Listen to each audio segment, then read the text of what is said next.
5, 4, 3, 2, 1, cue.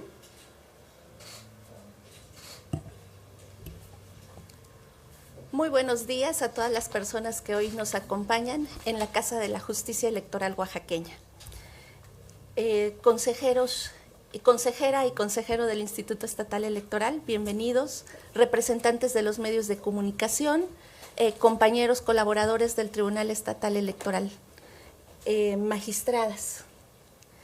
Es un verdadero privilegio dar la bienvenida en este día al magistrado Felipe de la Mata Pisaña, integrante de la Sala Superior del Tribunal Electoral del Poder Judicial de la Federación.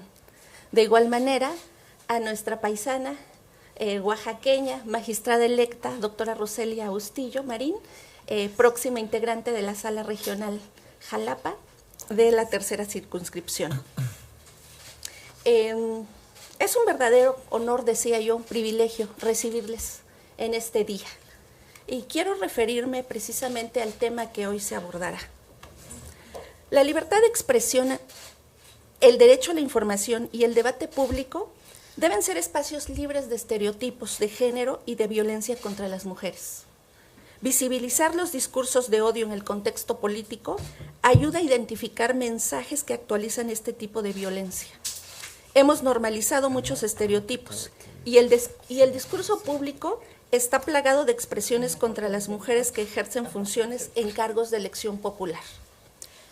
La Comisión de Género de este tribunal, que preside la magistrada Gloria Ángeles Cruz López, se ha dado la tarea de realizar un monitoreo de los medios de impugnación que se tramitaron en el año 2024 en este tribunal, de los cuales el 39% de los juicios fueron promovidos por mujeres, destacando 47% de los JDC, 51% de los JDCI, Juicio para la Protección de la Ciudadanía Indígena, y 47% en procedimientos especiales sancionadores.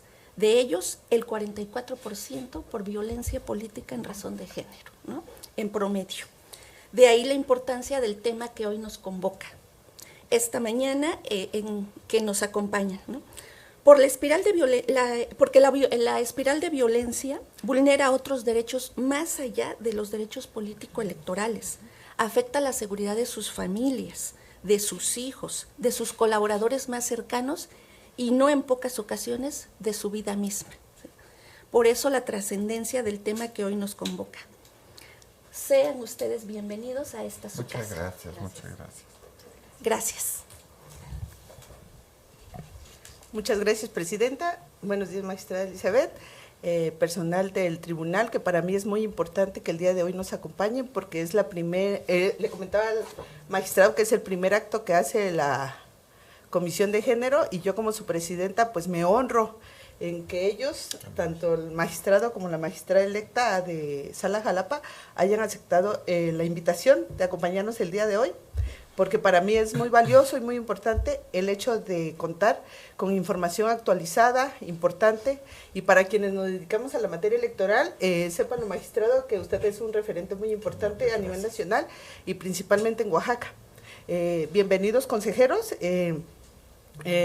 El día de hoy estoy muy contenta de contar con, como lo dije, con el magistrado Felipe de la Mata Pisaña y de la magistrada electa Roselia Bustillo Marín. Sea bienvenida y bienvenido. Muchas gracias por aceptar nuestra invitación. Si me lo permiten, haré una breve introducción de quienes nos acompañan el día de hoy. La doctora Roselia Bustillo Marín es doctora en Derecho por la Escuela Judicial Electoral cum laude. Tiene la maestría en Derechos Humanos por la Universidad Iberoamericana en Ciudad de México con mención honorífica. Es especialista en Derecho Constitucional y Ciencia Política por el Centro de Estudios y Políticos Constitucionales de Madrid, España, así como Derechos Humanos de la Universidad Complutense de Madrid. Es licenciada en Derecho por la Universidad de las Américas, Puebla, magna cum laude. Y actualmente concluye la tesis doctoral en Antropología por la UNAM. Actualmente es secretaria de Estudio y Cuenta de la Sala Superior del Tribunal Electoral del Poder Judicial de la Federación y es magistrada electa para la Sala Regional Jalapa del mismo tribunal. Sea bienvenida. Gracias. Felipe de la Mata Pisaña, él es abogado por la Escuela Libre de Derecho, Convención Especial, cuenta con la maestría en Derecho por la Universidad Iberoamericana, el doctorado en Derecho por la Universidad Panamericana, en la que obtuvo mención honorífica, y el doctorado en Derecho y Libertades constitucionalmente reconocidas por la Universidad de Castilla-La Mancha, en la que obtuvo mención cum laude. A propuesta de la Suprema Corte de Justicia de la Nación, el Senado de la República lo eligió magistrado de la Sala Superior del Tribunal Electoral del Poder Judicial de la Federación por un periodo de 9 años, y su gestión inició el 4 de noviembre de 2016. Sea bienvenido. El día de hoy nos acompañan para impartir una conferencia magistral sobre libertad de expresión y violencia política en razón de género. Como sabemos, la desigualdad en razón de género se ha dirigido históricamente hacia las mujeres, y si bien podemos resaltar los logros y avances importantes para el reconocimiento y ejercicio de nuestros derechos político-electorales, las barreras para hacer efectiva una igualdad sustantiva son aún visibles y palpables. Tenemos congresos y legislaturas paritarias entre mujeres y hombres. Tenemos gabinetes en la administración pública con composición equitativa. Tenemos tribunales con mujeres encabezando las jurisdicciones. Por ejemplo, hoy el Pleno del Tribunal Electoral del Estado de Oaxaca está compuesto por 3 mujeres magistradas. Esto es resultado del trabajo de las mujeres que han tenido la visión de provocar el cambio y contribuir a la evolución de los derechos humanos político-electorales. Sin duda, existe un amplio consenso respecto al hecho de que la participación política ha ido cambiando con el uso de redes sociales, porque estas son una herramienta para que candidatas o candidatos puedan socializar o difundir su oferta política durante las campañas electorales, o bien para hacer público o explícito su desempeño en un cargo de elección popular. Como parte de la rendición de cuentas gubernamental, por su parte, la ciudadanía se beneficia de la información y asume roles activos y de incidencia en la arena política. A estos beneficios de la libertad de expresión se opone, sin embargo, y como hemos visto, el uso de la violencia política en las redes sociales digitales contra hombres y mujeres. Sin embargo, como espacio de reproducción de estereotipos de género, calumnias, desprestigio, invisibilidad, denigración, ofensas y misoginia, hay un impacto diferenciado para las mujeres que participan en política. De esta problemática es fundamental destacar 2 temas relevantes. Por una parte, las redes sociales se han convertido en la principal fuente de reproducción de los estereotipos de género, destacando la constante emisión de contenidos de tipo sexual. Y por otra, no se identifica con facilidad a las personas que cometen estos actos porque usan identidades falsas. En ese sentido, es aquí en donde la justicia electoral juega un papel fundamental, y agradezco a los ponentes haber puesto énfasis en la complejidad que supone el tema, pues nos obliga a ponderar el derecho a la libertad de expresión a la luz del bien jurídico tutelado, del acceso de las mujeres a una vida libre de violencia, todas que la intromisión en la vida privada de las personas servidoras públicas o con proyección pública basada en el ejercicio de la libertad de expresión y el periodismo deben estar plenamente justificada en una contribución al interés público o al debate público y no basada en el interés de menoscabar la imagen de las mujeres y sus derechos. Sin embargo, compañeras y compañeros, esto no es eterno ni permanente. Por eso, la importancia del tema y lo valioso con la participación del magistrado Felipe de la Mata y la magistrada electa Roselia Bustillo Marín. Y sin más preámbulo, yo creo que ya les damos el uso de la voz para que nos puedan compartir las ideas que tienen para el día de hoy. Sean bienvenidos y les agradecemos toda la información. Muchas gracias. Les agradezco a las magistradas por tomarse el tiempo y las dejamos para que puedan. Qué amable, muchas gracias. Muchas gracias, sí, muchas gracias.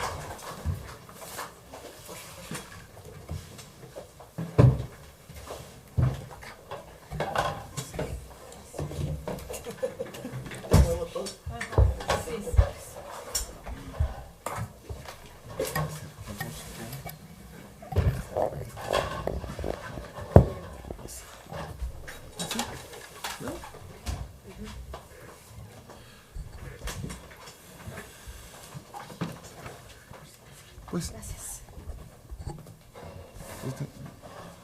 demos inicio. Pues antes que otra cosa quiero agradecer a las señoras magistradas del Tribunal Electoral de Oaxaca, su presidenta y las señoras magistradas. Muchísimas gracias de verdad por habernos dado este momento y este espacio para poder platicar sobre un tema que me parece muy interesante, pero ahorita abundaré en eso. Es además para mí un honor estar en Oaxaca. Hace 5 kilos que llegué a Oaxaca, entonces espero en algún momento poderlo recuperar, digo, perder, ¿no? Pero les agradezco mucho, de verdad, es muy especial para mí Oaxaca. Tengo muy buenos amigos oaxaqueños, amo la comida oaxaqueña y por supuesto la ropa oaxaqueña. De verdad es un lugar muy especial. Y es muy especial también esta conferencia porque pocas veces me da tanta alegría estar en una conferencia, a pesar de que hemos dado tantas conferencias juntos, la verdad, pocas veces me da tanta alegría porque quizás sea la única conferencia en que podamos estar como magistrada electa, ¿no? Entonces, no quisiera decir otra cosa, querida Roselia, sino que a muchas personas nos alegra mucho pues que hayas resultado triunfante en tu elección y estoy seguro que será para el bien de tu tierra y de todo México y de tu circunscripción. De verdad me da mucha alegría.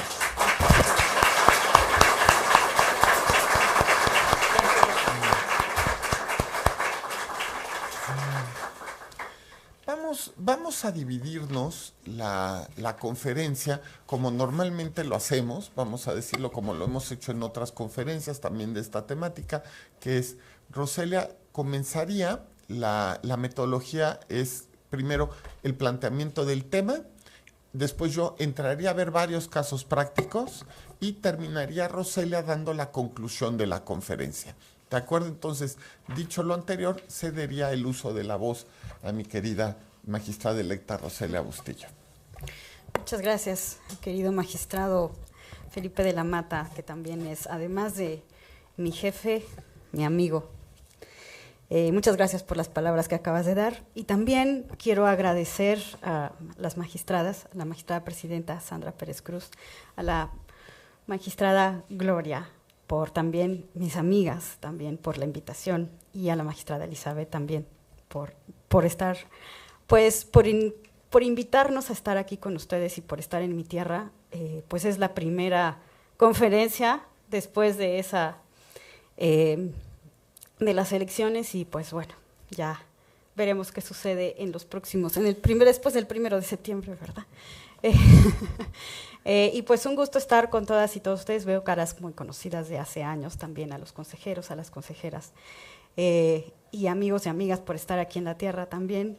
Y pues para no tardarnos un poco más, voy a comenzar con esta conferencia que exactamente hemos dado muchas conferencias juntos de diferentes temas por muchos lados y pues una más de todas las que hemos dado. En este caso, pues vamos a hablar sobre la libertad de expresión y la violencia política de género contra las mujeres en el debate público. Hay muchas cuestiones, muchas preguntas que nos hemos hecho a la tarea de cuestionarnos desde que la violencia política de género empezó a visibilizarse, desde que hay más mujeres en la política, desde el año 2014, desde que se modificó la Constitución, en el artículo 41 constitucional y la paridad obligatoria a los partidos políticos en el registro de sus candidaturas. Y desde ese año a la fecha, estamos hablando pues ya de 11 años y después, y 5 años de la modificación de la Constitución en abril del 2020. Me recuerdo alguna vez que nosotros escribimos un artículo que decía, ¿qué nos regaló el mes de abril? Como la canción famosa de Sabina, ¿no? que escribimos sobre qué nos había regalado después de que se había regulado la violencia política de género, tanto en las diferentes normas y leyes electorales. Y desde ese entonces y previo, desde el 2014, nos hemos preguntado cuál ha sido la labor del Tribunal Electoral Federal, del Poder Judicial de la Federación, respecto a esta tensión que existe entre la libertad de expresión, la libertad de información, el debate público, en donde las mujeres que son candidatas, las mujeres que son, que quieren ser votadas, sobre todo en ese caso, y después en otros casos, ¿no? Porque también cuando mujeres ya acceden al cargo, cuando están en el cargo, o cuando están en la propia campaña, ¿qué sucede durante todo ese tiempo las mujeres en la vida pública? en el ejercicio de sus derechos a ser votadas, y la libertad de expresión es el límite. ¿Cuál es el límite? ¿Qué es lo que se dice y lo que no se dice? ¿Y cuándo se dice? ¿Cuál es el contexto? A partir de ahí, yo siempre he pensado que luego el tribunal se ha vuelto pues, un estudioso de la semántica también, y de qué es lo que nos está tratando de decir en la gramática, ¿no? Porque podemos utilizar muchas palabras, pero si estas palabras están aisladas, puede no ser violencia política de género. Pero si estas palabras se dan dentro de un contexto específico, entonces tenemos que estudiar ese contexto. Entonces nosotros también nos hemos hecho la pregunta: la importancia y trascendencia social del debate público puede fungir como excepción a los discursos constitutivos de violencia política de género. ¿Cómo ha abordado este tema el Tribunal Electoral? Creo que es importante también ver que el hecho de que las mujeres estén ejerciendo sus derechos políticos, también no nada más ejercen ese derecho. Todas las personas estamos ejerciendo todos nuestros derechos humanos en el mismo momento. Los derechos humanos son interdependientes, siempre están unidos. Entonces no podemos pensar que el derecho a ser votado se está ejerciendo de manera aislada, sino que se está ejerciendo también con otros derechos. Y por ejemplo, en este caso, la libertad de expresión. Pueden pasarle a la siguiente, por favor. Y a la siguiente. 2 más. Y en este caso, ¿qué pasa? También hay derechos que están aquí entramados en el debate público. La libertad de expresión, a la siguiente, por favor. Y nosotros tenemos no solamente, imagínense que está el artículo 41 constitucional, el artículo 1 constitucional, el artículo, si hablamos de, claro, sistema normativos indígenas, el artículo 2, pero también el artículo 6. Y cuando estamos hablando del artículo 6, ¿qué tanto podemos decir y no decir? Acuérdense que la libertad de expresión, no solamente en México, sino en todos los estados del mundo constitucionalistas que tienen democracias, la libertad de expresión es el máximo derecho. Y entonces, cuando la libertad de expresión es el máximo derecho y tiene tensiones, pues, ¿qué es lo que tenemos que pensar en donde la libertad de expresión no sea objeto de qué? Pues de ataque a la moral, a la vida privada, a los derechos de terceros o a los derechos humanos de las otras personas. Pero ¿qué tanto violenta o no los derechos humanos de otras personas, a lo mejor en el contexto del debate público? Creo que es importante cuando las mujeres estamos en alguna candidatura, tener nosotros la conciencia de que cuando nos volvemos figura pública, tenemos, y que es jurisprudencia además, estamos más abiertas al escrutinio público. Y estar abiertas al escrutinio público también es entender que podemos ser criticadas y que podemos ser, pues estar en ese debate. ¿Cuándo podemos nosotros contestar?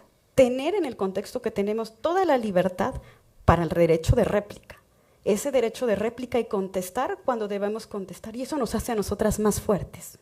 Entonces, es importante entender que cuando estamos en el debate público, la libertad de expresión es nuestra, también del otro, y hasta dónde llega el límite, cuando podríamos entender o cuando podríamos visibilizar o podríamos sentir que se nos está violentando por el hecho de ser mujeres en la vida pública. La siguiente, por favor. Pero no solamente tenemos a la Constitución, nosotros tenemos todo un bloque constitucional que habla sobre la libertad de expresión. Y entonces, por ejemplo, igual la Convención Americana nos habla del libre pensamiento y de la libertad de expresión, de asegurar el respeto a los derechos de los demás, de la reputación de los demás, la protección de los derechos, de la dignidad humana, por ejemplo. Y entonces cuando vemos que están entramados también muchos otros derechos, que no solamente es el derecho a ser votada, desde el lado de la jurisdicción tenemos que observar cuáles son los derechos que se podrían estar vulnerando y cuáles son los derechos que no se están vulnerando. La siguiente, por favor. Y no solamente a nivel interamericano, sino también a nivel del Sistema Universal de los Derechos Humanos, al nivel ONU, podemos ver que también la libertad de expresión se comprende, ¿no? Y que está ahí como este derecho de buscar, recibir, difundir información e ideas de toda índole, porque toda persona, ciudadanía debe de estar informada, debe de conocer quiénes son sus candidatas, quiénes son sus candidatos. Y esto no necesariamente, cuando estamos siendo informados de quién es nuestra candidata, va a ser color de rosa. Claro que no. Puede ser también dura. Y cuando es dura, ¿qué tan dura es para que las mujeres que estamos en el escrutinio público entendamos que va a ser dura y que no necesariamente es violencia política de género? Y ahí es donde está el límite de entender cuándo podemos ser criticadas o cuando estamos siendo criticadas y cuándo estamos siendo criticadas con estereotipos de género, con esta desigualdad estructural en donde venimos cargados de símbolos, significados de lo que significa una mujer en la vida pública. Y eso lo tenemos que tener bien claro. El problema es que, ¿qué pasa? Que hay casos en los que no existe esa claridad. Hay casos en donde los contextos no nos dicen o no nos aclaran si realmente hay una violencia política de género en el contexto, por esa semántica y esa gramática, en qué contexto se dijo y cómo se dijo, y hay otros contextos en donde es muy claro. Y es ahí donde la jurisprudencia y los casos nos han podido decir más o menos, ¿no?, hacia dónde vamos. Sin embargo, pueden surgir casos en donde todavía tengamos dudas si realmente es violencia política de género o no es violencia política de género. A la siguiente, por favor. Por eso es indispensable, y me parece que para la formación de la opinión pública también sea condición para los partidos políticos, los sindicatos, las sociedades, etcétera, desarrollen esta libertad de expresión, sí, pero que también tengan plenamente conciencia de que pueden ser sancionados los candidatos, los partidos políticos, claro, en una culpa in vigilando, por ejemplo, ¿no? Que también conozcan cuáles son los antecedentes, los precedentes, la jurisprudencia sobre lo que ha emitido la Sala Superior sobre si es violencia política de género o no es violencia política de género. Ha habido casos en los que pareciera, ¿no?, si se ve desde afuera, que ay, es violencia política de género, pero cuando ya lo ves en el contexto, no lo es, ¿no? Creo que es importante también esto, que una sociedad que está bien informada, que no está bien informada, no es plenamente libre. Y entonces, por eso les decía, es importante que las mujeres que están en la vida pública entiendan que también la ciudadanía tiene que estar bien informada de lo que está sucediendo o de quiénes somos. Muchas veces si tenemos vida pública pasada, es decir, quienes vienen de una presidencia municipal y cambian a una candidatura de una diputación estatal o quieren ser diputadas federales, etcétera, también pueden ser criticadas por su labor anterior. Y cuando son criticadas por su labor anterior, es porque se está informando a la ciudadanía en una candidatura y en una campaña, ¿no? Y cuando son informadas la ciudadanía, claro, sus contrincantes, ¿no?, ¿qué tanto esa información que se está dando es positiva o negativa hacia ella? Y cuando es negativa hacia ella, es porque se busca en el debate público, el otro quiere ganar, por supuesto, ¿no?, y que la otra quiere que la otra no gane. Entonces, en ese, el que el uno gane y el otro no, ¿qué tanto ese debate que se está informando a la ciudadanía puede caer en una violencia política de género en ese límite o no? Y eso lo tenemos que tener muy presente, no solamente quienes estamos en los tribunales, en los institutos electorales, en los partidos políticos, sino las propias candidatas.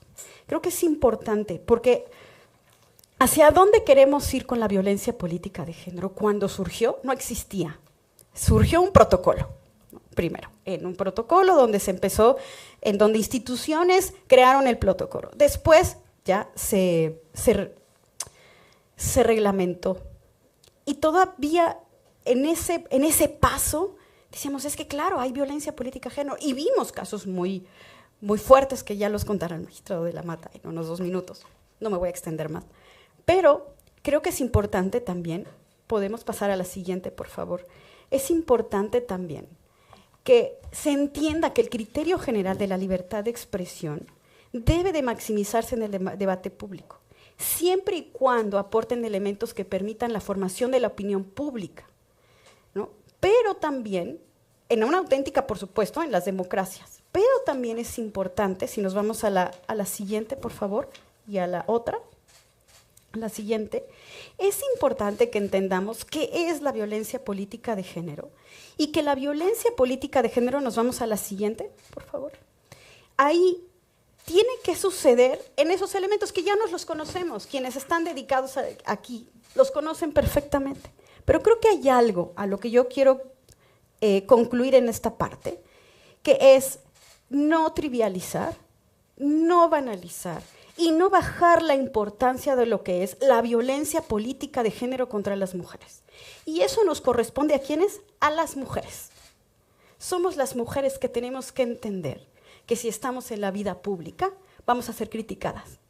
Pero ¿en dónde es realmente violencia política de género? Con los elementos, hasta con el test que se corre, que los 5 elementos, los 5 tests que se corren para saber si es violencia política de género o no, con el elemento de género. Pero eso nos corresponde a las mujeres, no bajar el estándar de cuando realmente es violencia política de género y cuando no lo es, no victimizarnos y al contrario, sernos fuertes dentro del debate público, porque eso nos corresponde a nosotros también, por eso estamos en la política. Para también, como ustedes saben, que luego somos, una mujer tiene que hacer el doble o el triple esfuerzo para decir que sí es para mostrar que somos capaces. Aunque lo somos, ¿no? Pero bueno, por el escrutinio público tenemos muchas veces que hacer el doble o el triple. Bueno, entonces nos corresponde a nosotros mantener el estándar alto de que somos fuertes y que podemos contestar. Tenemos el derecho de réplica como un derecho humano y no bajarlo a victimizarnos, y lo estoy diciendo desde mi feminismo y los feminismos, porque los feminismos son importantes en todos los feminismos que hay, pero también creo que eso hace fuerte al feminismo, a las mujeres, que entendamos no banalizar ni trivializar la violencia política de género. Y a partir de eso, entonces, vamos a ver los casos de cómo el tribunal ha tratado casos en donde ha dicho sí hay violencia política de género y en otros dice aquí no hay violencia política de género. Y por eso, con esta introducción, yo le dejo al magistrado Felipe de la Mata que nos hable de los casos que ha emitido la Sala Superior al respecto. Gracias.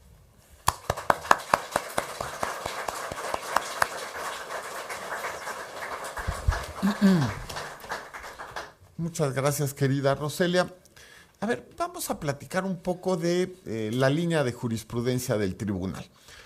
A mí me parece que no se puede estudiar la opinión de un tribunal a través de un solo caso. Sería absurdo.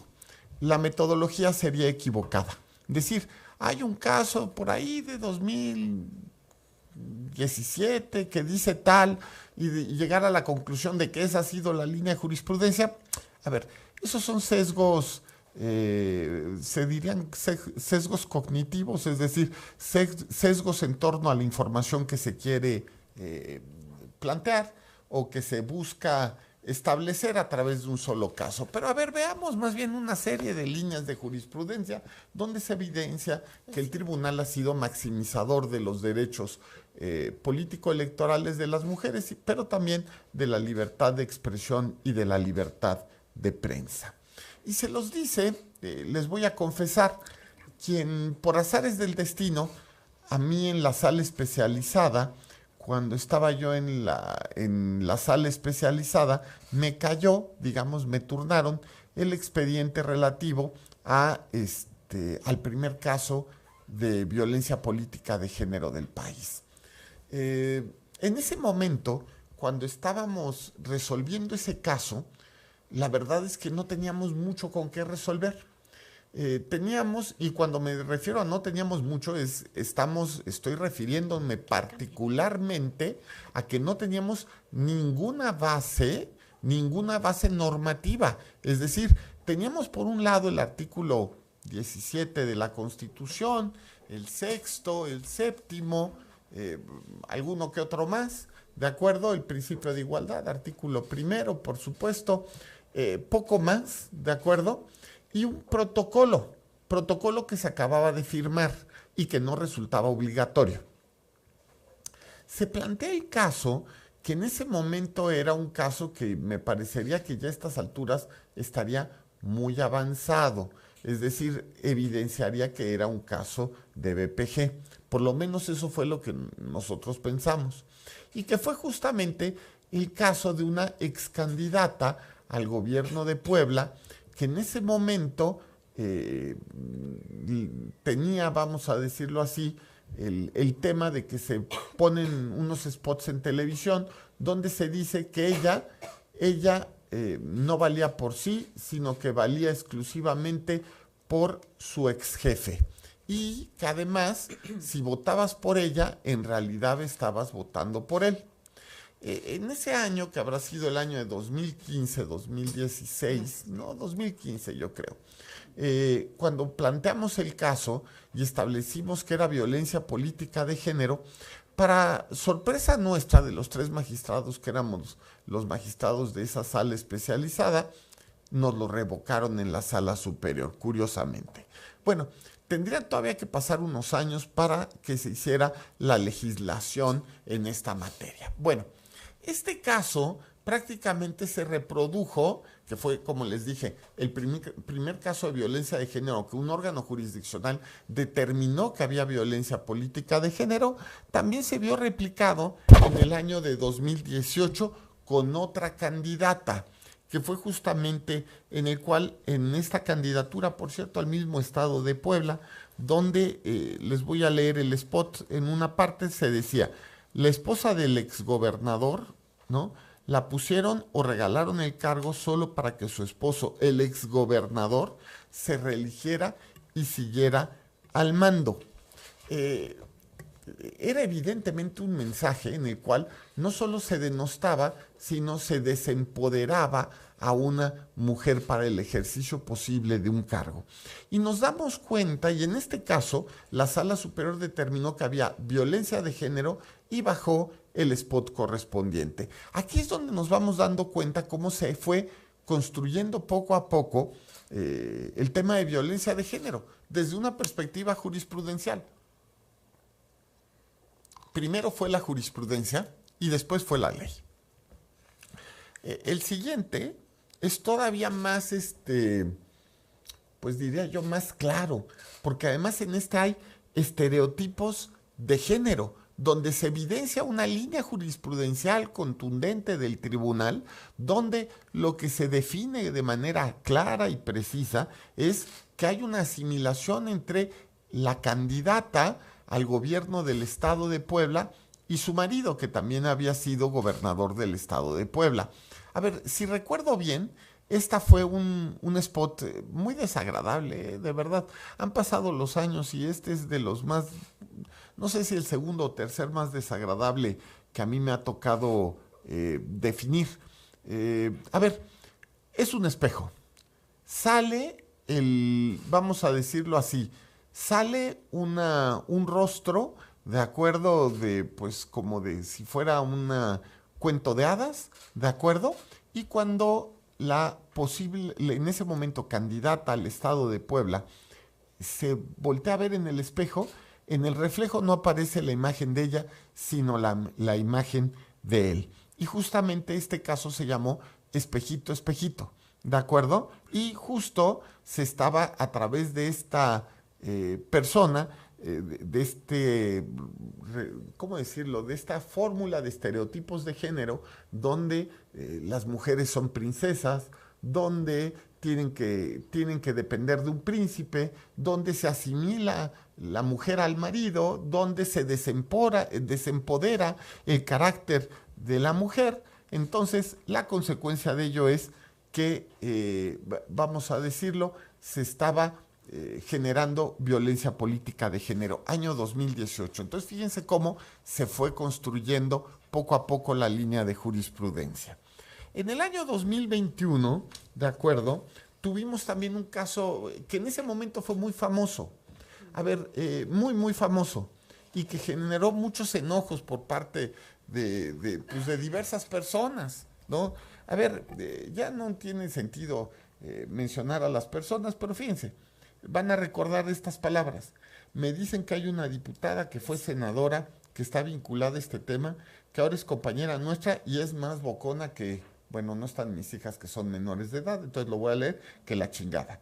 No sé si sea cierto o no, pero es cierto que aquí está uno de los problemas. Pásenme elementos para ponerle una chinga la próxima vez que abra la boca.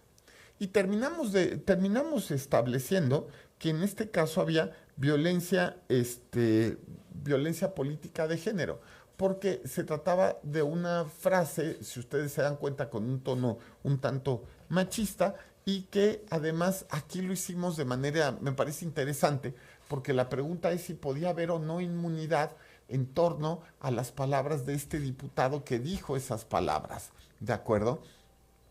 Y terminamos definiendo que la inmunidad parlamentaria está adentro del Parlamento, adentro del Congreso, pero no así en otras cuestiones. Recuerden ustedes que la inmunidad parlamentaria es bastante más compleja que esto. Estoy solamente tratando de ser, digamos, didáctico. La siguiente, por favor. Ahora, para que vean cómo la línea del tribunal, es que hay que decirlo con claridad. A ver, este país ha cambiado gracias a las sentencias del tribunal en esta materia. A ver, vamos a ver lo que dijo un precandidato a gobernador. Las mujeres que ejercen política son menos listas, pues en lugar de buscar que las mantengan, quieren trabajar. Año 2021. Bueno, evidentemente estamos ante frases de corte violentas, donde se trata como consecuencia de esto, otra vez estamos ante estereotipos machistas de género. Creo que eso es más que evidente. Las mujeres no deben trabajar, las mujeres deben servir incluso a los hombres en el servicio doméstico, en fin, todas esas cuestiones que afortunadamente, pero acaso a caso se han ido evitando. La siguiente, miren, este caso resulta muy evidente también. Vamos a analizar la frase. Yo creo que la consejera X debe primero hacer bien su trabajo y después dedicarse a promoverse, sin demeritar el trabajo que pudiera realizar, porque a lo mejor lo hace con el mejor de sus esfuerzos, y aquí viene, no tiene los tamaños todavía para un cargo de esa naturaleza. Y aquí yo me acuerdo de este caso, la pregunta era hacernos, ahora sí que el tema era, ¿a qué se refería con tamaños? Porque parecía referirse a un tema sexual. Otra vez una frase pues reprobable y que trajo por consecuencia justo la sanción respectiva. Miren, y la violencia de género se ha llevado también a los temas, digamos, de la diversidad sexual. A ver, aquí tuvimos un diputado que otra vez se enojó mucho y, en fin, donde un diputado emitió diversos tweets expresando su postura en torno a la transexualidad, ¿de acuerdo? Miren, estaba él, según él, explicando lo que era la ideología de género. Y dice, legislaremos para impedir que, 1, hombres compitan, dice computan, pero está mal, compitan contra mujeres en el deporte organizado. 2, ocupen lugares en política que corresponden a mujeres por equidad de género. Se aplican a menores de edad supresores de pubertad, hormonas y mutilación trans.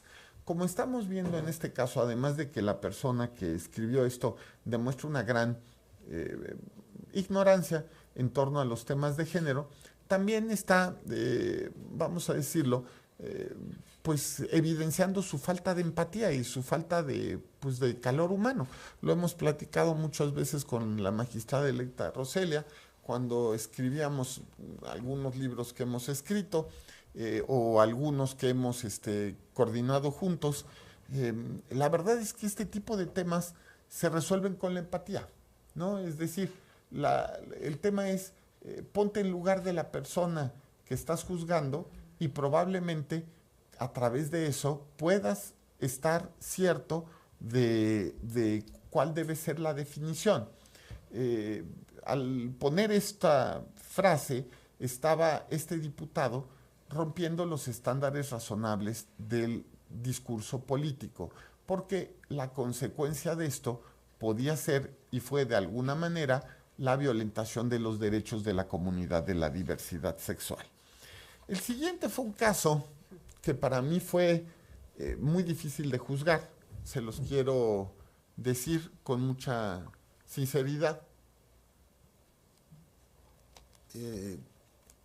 Incluso me acuerdo que primero circulé a mis compañeros, porque este caso yo fui el ponente, circulé a mis compañeros una versión y después del alegato de Oreja cambió mi punto de vista. Además era la época de la pandemia, el alegato de Oreja fue por Zoom.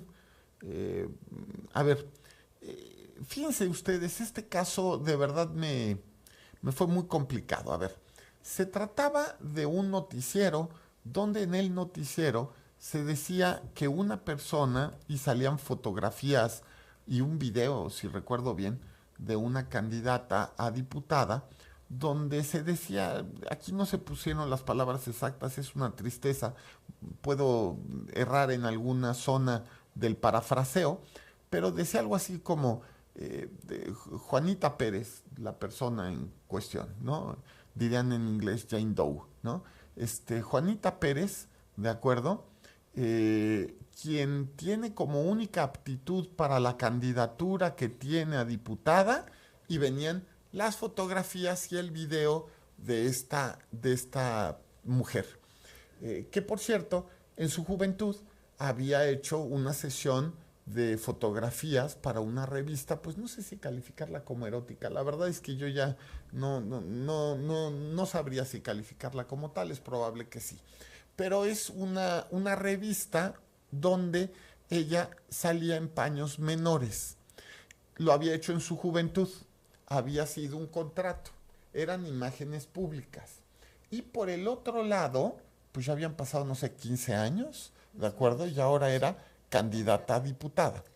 Entonces, a mí me surgían muchas dudas, no del lenguaje violento, eso es evidente, ¿no? Sino el tema de la utilización de las imágenes, me surgían dudas en torno a ello, porque al final del día eran imágenes públicas y ella había recibido en su momento un contrato para, o sea, dinero, y había vendido esas imágenes, es decir, de alguna manera ella quería, 15 años antes, que se dieran a conocer. Ahora, el tema era 15 años después, podían ser utilizadas en un noticiero para, vamos a decirlo así, para desautorizarla en el debate político. Y les voy a ser sincero, esto que me surgía, y yo me acuerdo que circulé a mis compañeros un par efectos, es decir, para que la sala especializada volviera a analizar justo lo que ahorita les estoy planteando, pues cuando la persona violentada me hace el alegato por Zoom, yo no sé si estabas tú en ese alegato, ¿sí estabas? Yo hice el proyecto final, lo hicimos. Sí, ¿no? Entonces, a mí me conmovió las palabras de la víctima, porque pues justamente decía que se veía atacada en su estado, era un estado pequeño, con poca población, sí, me acuerdo, con poca población, si recuerdo ella vivía en La Paz, que es una población pequeña, y donde pues le estaban buleando, ¿de acuerdo?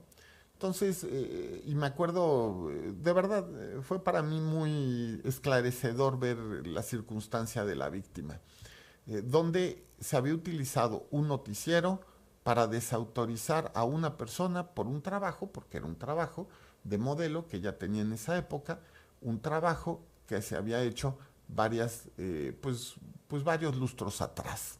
Bueno, terminamos determinando que había violencia política de género en la utilización incluso de espacios informativos. Me parece que esta fue la primera vez que se estableció que podía haber violencia política de género en espacios informativos. Este caso fue complicado también porque hemos históricamente establecido que existe el manto jurídico protector de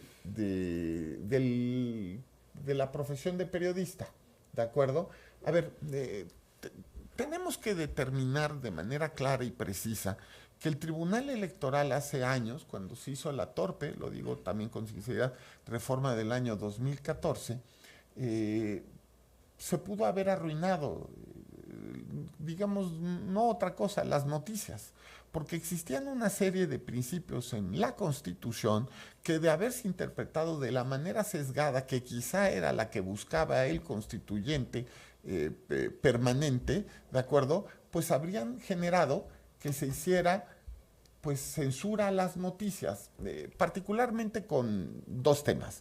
Uno, que era la definición de calumnia que se encuentra, digamos, primero el concepto en la Constitución y después en la ley general correspondiente en materia electoral, donde se dice que la calumnia implica hechos falsos. Y eso, en relación con debate político o noticias políticas, podía llevar a la conclusión de que se podían censurar los noticieros cuando esto fuera un tema falso, lo cual de verdad excedía, me parecía, lo razonable. Por otro lado, existía también el tema de adquisición de tiempos en radio y televisión, que a alguien, no sé a quién, se le ocurrió poner las nulidades respectivas en la Constitución. Y como están en la Constitución, pues se entendería que son de mayor entidad. Pero bueno, y en ese momento las dudas que teníamos era si una noticia era válida o no. Es decir, si era verdadera noticia o estaba siendo pagada de manera directa o indirecta. Por supuesto que conseguir una prueba de lo que acabo de decir es prácticamente imposible. Lo digo yo, que me pasé un año justamente analizando lo que en ese momento fueron varias decenas de expedientes de lo que se llamaron las gacetillas, ¿no? Hace 15 años era medio famoso, la verdad es que creo que ahorita ya nadie lo recuerda más que yo por el trauma de haber hecho esas investigaciones, que además de verdad es muy poco. A ver, para poder determinar esas cuestiones tienes que tener pues entrenamiento parecido al de la UIF, ya me doy a entender, o sea, parecido al de algunas fiscalías. No puede uno, con el solo entrenamiento electoral, llegar a estas conclusiones a través de una serie de oficios de carácter administrativo. Pero bueno, en fin, pudimos en su momento haber censurado los noticieros. Se tomó la decisión de hacer una interpretación literal y liberal de la Constitución. Ahora, a partir de ahí, creamos la jurisprudencia de manto jurídico protector del periodismo, para que quedara claro de que en caso de que un criterio, vamos a decirlo, ante la duda, de que tuvieras un criterio que llevara a obvio, un criterio con igual entidad, que llevara a la sanción y otro que llevara a a la liberalidad del periodismo, tenías que preferir el segundo. Y una cuestión que también era importante, que era siempre tenía el oficio de periodista o la actividad periodística una presunción de buena fe y por lo tanto de que estaba adecuadamente llevándose a cabo la labor del periodista. Bueno, a ver, quiero hacer notar estos dos elementos, que se crea esa jurisprudencia cuando de repente, y a mí me tocó desarrollar esa jurisprudencia también, tanto en la sala especializada como en su momento en la sala superior. Y entonces se me presenta este caso, y entonces la duda que yo tenía era, ¿vamos a censurar noticieros?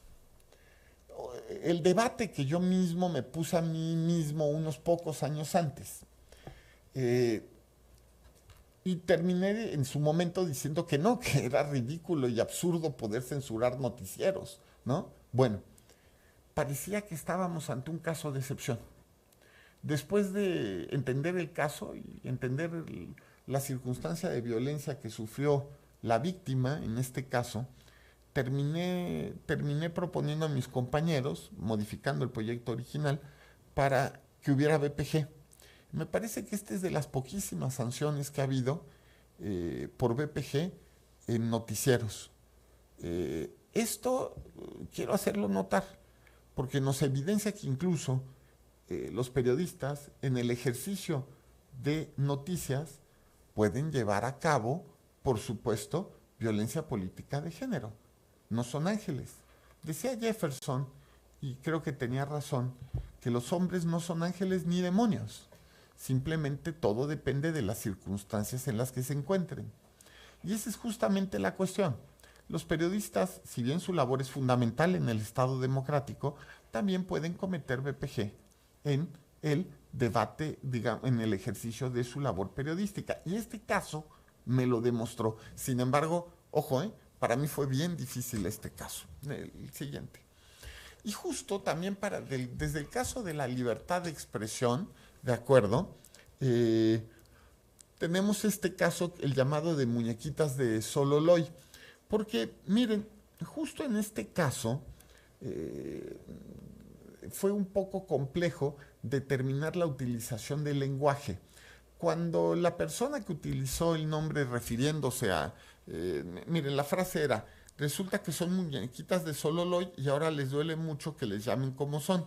Bueno, estas muñequitas, no sé si sean de Sololoy, parecieran de papel maché, de cartón. Tuvimos que investigar que las muñecas de Sololoy, que es una frase que creo que algunos hemos escuchado, se referían a la manera en la cual se hacían las muñecas, ¿no? Hace 40 años, cuando empieza a utilizar, quise decir en los años 40, ¿no? Cuando se empieza, del siglo pasado, evidentemente, cuando se empieza a utilizar el plástico para generar muñecas, es decir, muñecas de poliéster, ¿de acuerdo? Empiezan a llamársele muñequitas de Sololoy. Y justo esta cuestión en particular, el tribunal local había determinado que sí había BPG por la utilización de la frase muñequitas de Sololoy.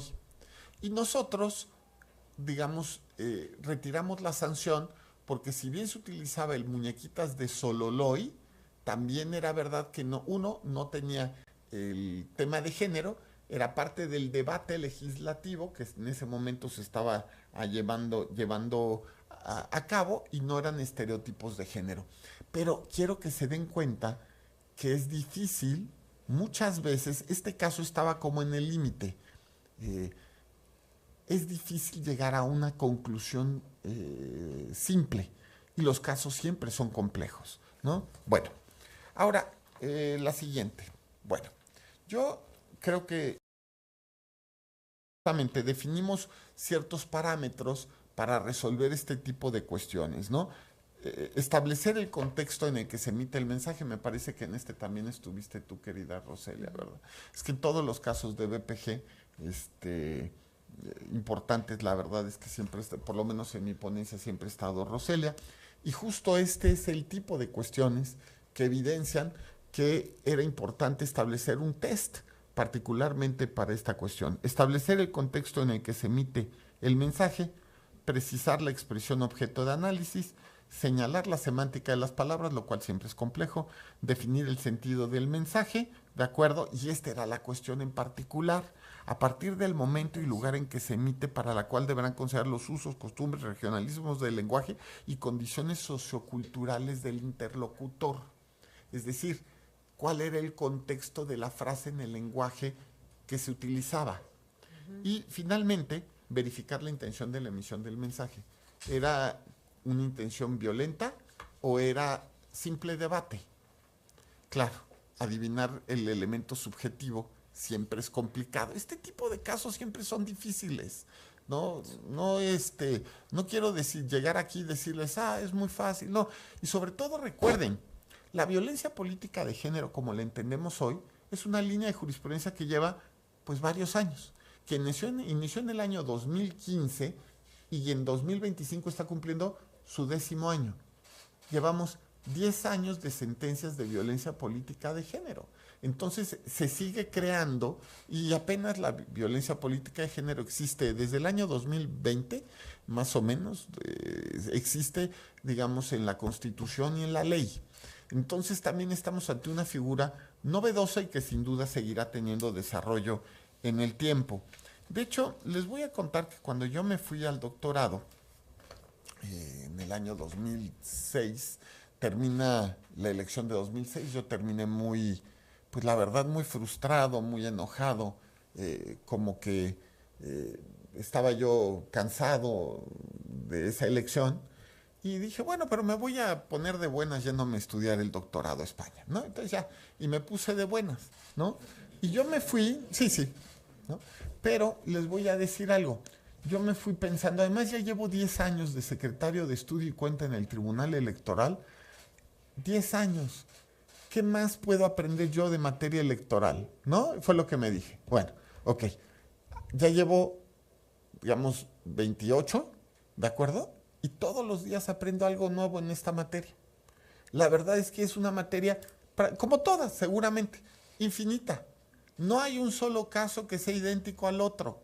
Y la verdad es que no hay manera de decir que en esta materia no tienes que estar estudiando todo el tiempo, ¿de acuerdo? Pero bueno, aquí tuvimos otro caso muy reciente, por cierto, en el que justamente se dijo, bueno, el siguiente, por favor. No, muy reciente en el que se hablaba justo de que dejara de utilizar como gancho cierta información. De acuerdo, gancho para que la ciudadanía conociera el perfil. Miren, incluía fotografías modificadas sin conocimiento de la candidata, agregando el logotipo que la candidata usaba en su propaganda electoral y asegurando que las imágenes eran un gancho para que la ciudadanía conociera el perfil. Y aquí se determinó también la violencia política de género. La siguiente. Este caso vuelve a ser lo mismo. Incluso en los casos de duda, en general el tribunal siempre ha optado por la libertad. Esto es algo muy importante. En caso de duda, el tribunal ha optado por la libertad. Este caso es de 2023 el planteamiento, pero yo creo que se habrá resuelto en 2024. A ver, vamos a recordarlo. El caso de Denise Dresser. La excoordinadora de acciones y organización de un participante en un proceso interno de un partido denunció por BPG a una periodista, que es Denise Dresser, por las expresiones realizadas en un programa de análisis político, la Mesa de Análisis con Loret. ¿De acuerdo? Y la sala sostuvo que las expresiones estaban tuteladas en el ejercicio de libertad de expresión y actividad periodística, porque era una crítica severa la que se estaba utilizando. Y la verdad es que, si recuerdo bien, las palabras que utilizó la periodista, si bien sacadas del contexto, es decir, utilizada la frase nada más como tal, pareja sentimental de tal, sí que podría ser BPG. Pero si la utilizabas en el párrafo completo y en el sentido del debate que ella estaba poniendo sobre la mesa, pues ya podías darte cuenta que más bien era parte de una labor informativa donde estaba tratando de llegar a una conclusión en una mesa política de debate. En fin. Luego, pero fíjense cómo todos estos casos son bien complejos. Después, esto también acaba de pasar, donde justamente se dijo esta frase: seguirá los pasos del exgobernador, ¿de acuerdo? Y nuevamente nos encontramos en el tema de desempoderamiento femenino, donde se trata de identificar a una candidata con un hombre que es el que es verdaderamente poderoso y fuerte, y nuevamente la sala, perdón que lo haga notar, siguiendo su línea de jurisprudencia que existe desde el año 2015, llegó a la conclusión que existía violencia política de género. Es que, a ver, es la línea de jurisprudencia de 10 años. En fin, la siguiente, por favor. Y tenemos otro caso, ¿de acuerdo?, que es incapacidad para desempeñar el cargo, donde una consejera local denuncia por BPG publicaciones en redes sociales, ¿de acuerdo? Y justamente donde hablan de la incapacidad de ella para desempeñar el cargo. Y la sala, ¿de acuerdo?, llevó en este caso a una conclusión diferente. A ver, es muy importante, y lo vuelvo a enfatizar, cada caso tiene que analizarse, pero en el contexto, no sacando las palabras nada más de manera, vamos a decirlo así, como si fuera congelada. Sacas nada más estas palabras y dices, dice tal. No. ¿Cuál es el contexto del debate y si se encuentra dentro del contexto y el manto jurídico protector en su caso. Bueno, la siguiente. Aquí empezaríamos a dar por concluida otra vez, porfa, la sesión de hoy. Nuevamente quiero agradecer al Tribunal Electoral de Oaxaca la oportunidad de estar aquí con todos ustedes y pasaría la voz para la conclusión a mi querida compañera magistrada electa Roselia Bustillo. Muchas gracias.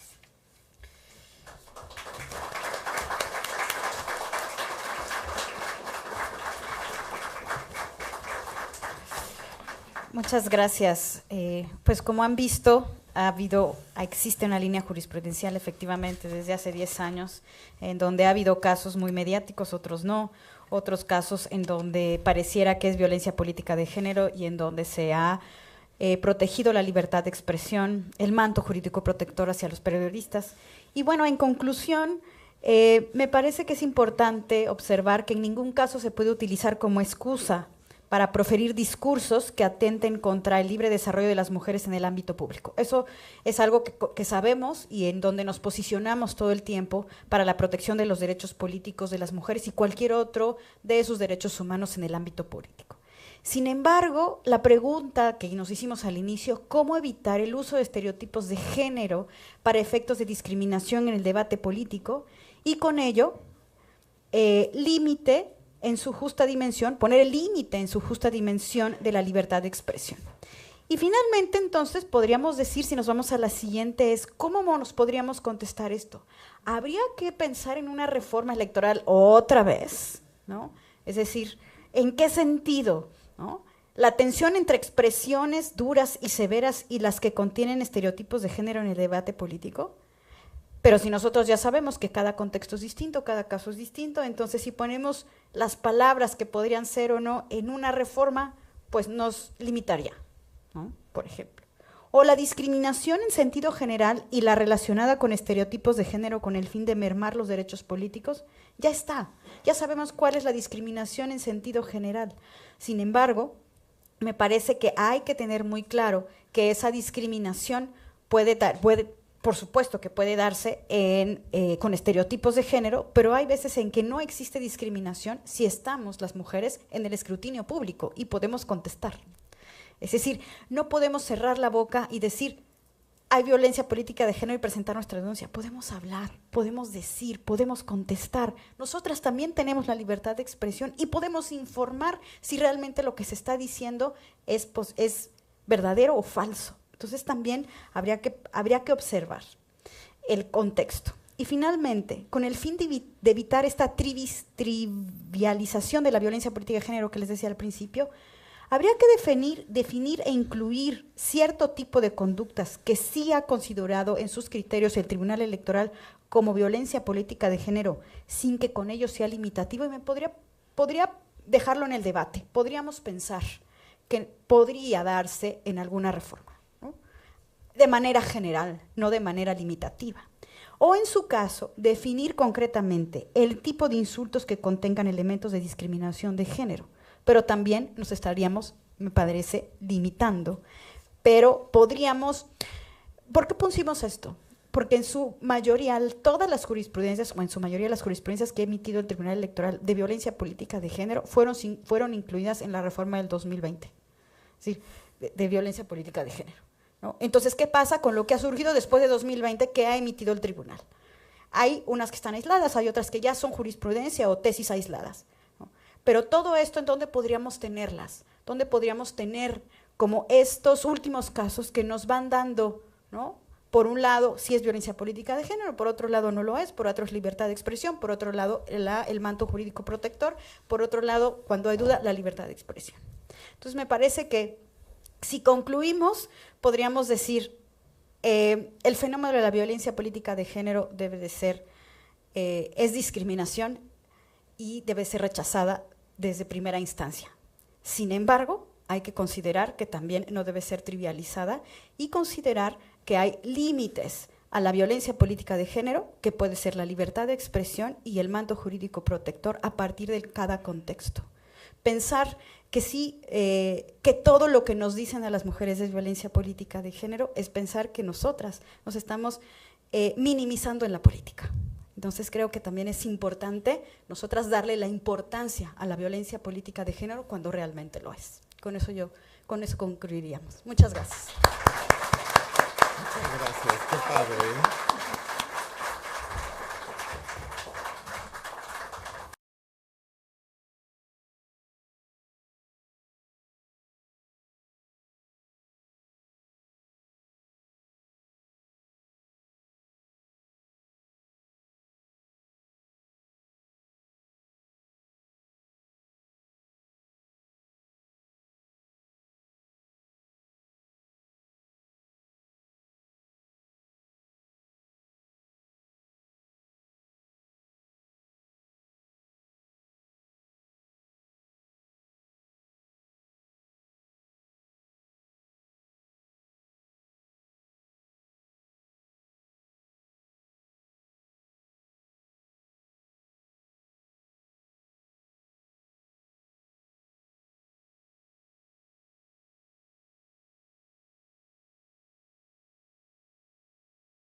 Política de género, nos enfrentamos en la arena del ejercicio de los derechos político-electorales y los elementos para analizar la libertad de expresión es el principio de buena fe con la intención de informar a una sociedad democrática. Y como dijo, la línea jurisprudencial de violencia política contra las mujeres y la libertad de expresión es el ejemplo de la forma en que resolvemos estos asuntos. Observamos como cada caso por sus propias particularidades. Desafiamos las herramientas con las que se cuenta para analizarnos. Gracias, magistrado, por ejemplificar con el uso de estereotipos sobre el significado contextual de ser mujer y se construye elementos con análisis jurisdiccional. Muchísimas gracias, nos han dado en un poquito tiempo un panorama muy general, muy completo sobre lo que ha sido para el Tribunal Electoral del Poder Judicial de la Federación el avance en este tema tan importante y que en Oaxaca es todo un reto. Tenemos, como ya bien decía la presidenta hace un momento, comentó, el número muy elevado de violencia política de género que tenemos en Oaxaca y principalmente en la lista de las personas sancionadas por violencia política de género, desgraciadamente Oaxaca encabeza el número.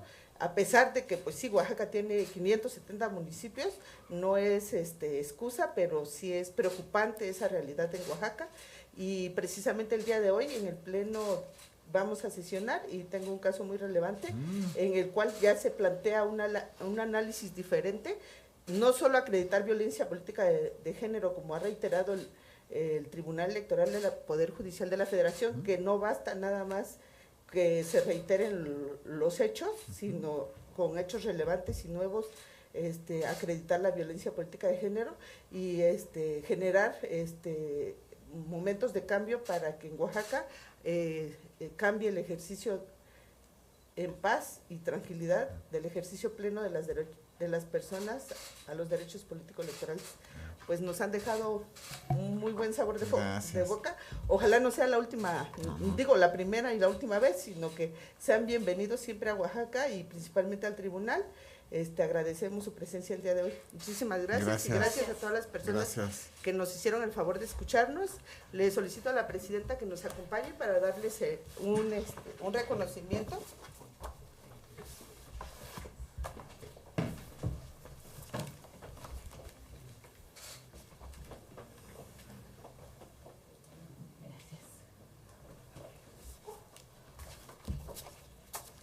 Bien, pues magistrado, no me queda más que reiterar nuestro beneplácito por tenerlo hoy en casa.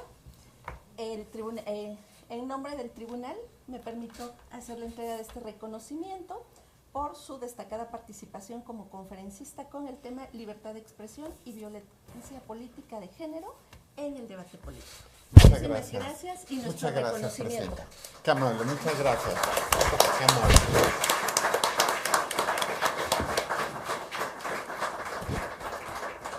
Asimismo, a la doctora Roselia Bustillo Marín,